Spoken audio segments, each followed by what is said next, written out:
तो सर ये हुकूमत किस तरह चलेगी? पूरा आपको पता है 15-20 बंदे आपके जो है ना वो हवा के झोंकों से इधर से उधर हो रहे हैं।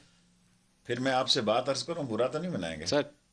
भट्टू साहब के पास 12 बंदे थे, उन्होंने 2/3 की हुकूमत बना ली थी। पूरी बाई की असम्बली रातों रात चली, ठीक है, पूरी असम्बली लोटा होगी। ठीक है ना, एक दफा नहीं 2 दफा उसने की, और दोनों दफा यहाँ इस्लामाबाद में बैठे हुए लोग और मुफ्त का खाना खाने वाले और मुफ्त की रिहाइश लेने वाले और मुफ्त के मामलात करने वाले। मेरे में बंदे का ज़मीर जिंदा हो तो हम इमरान खान के साथ हैं, अल्लाह ताला माफ़ी दे, कल मारे जाएं वैसे ही। उन 20 का ज़मीर कहाँ था सर? वो जो ज़मीर की, आप लाहौर में एक ज़मीर को गोली भी लगे थी, आप तारीख भूल गए, बाकी बलोच के साथ। इन वाले ज़मीरों का क्या ये 20 नहीं थे, 17 थे, हमारी इत्तला 20 थे। वैसे तो अगर उनकी कैलकुलेशन करें तो 35 बन जाते हैं। 25, वो कहते हैं 25 से 35, जो साहब आपने 6 का पहाड़ा बताया, हम भी शेख हैं जी, 30 से 35 आपको पता है सर, आप इंटीरियर मिनिस्टर हैं। सो लेकिन सब ठीक हो गया सर। बुज़दार साहब की नौकरी खतरे में है। आपने भट्टू की मिसाल बिल्कुल सही दी है। आप गुलाम अदरवाई को लगाएंगे तो रातों रात 150 बंदा इधर से उधर हो जाएगा। आपको ये भी पता है, आप इंटीरियर मिनिस्टर हैं, आपके पास पूरी खबर है। इमरान खान के साथ, इमरान खान खड़ा है बुज़दार के साथ, और बुज़दार के साथ कौन खड़ा है सर? अल्लाह।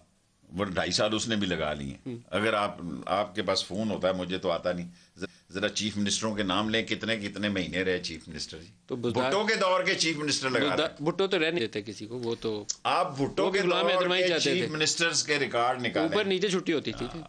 लेकिन अब क्या, कुरैशी साहब थे, सादक हुसैन कुरैशी कैम्बलपुर में गए तो उसने कहा मैं उतरते सार पूछता हूँ कि मैं हूँ या नहीं हूँ। तो बुज़दार साहब भी पूछते होंगे ना सर, क्या आज का दिन है अभी कि नहीं है? मैंने बुज़दार साहब से एक दिन पूछा, उसने कहा जी मेरा तो कोई वोट नहीं है, वोट तो है इमरान खान का।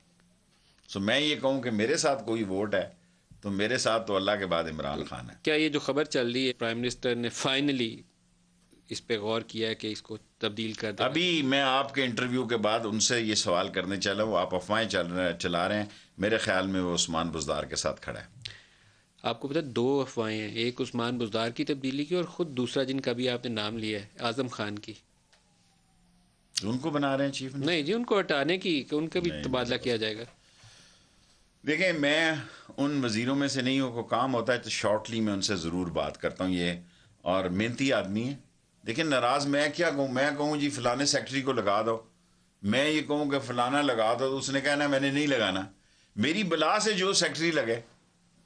मैं अगर आज़म खान को ऐसी बात कहूँ कि जी फलानी जगह फलाना लगा दो, फलानी जगह, तो फिर मैं बेवकूफ़ हूँ ना, मैं तो फिर वज़ीर तो नहीं हूँ, मैं तो ऐसे ही फिर वो क्या जो मैंने कल कहा था मालशिया वज़ीर हो जाता हूँ कि भाई मेरी ख्वाहिश पे जिसको मर्जी लगाएं, मेरी पॉलिसी होनी चाहिए, इम्प्लीमेंटेशन उसकी होनी चाहिए।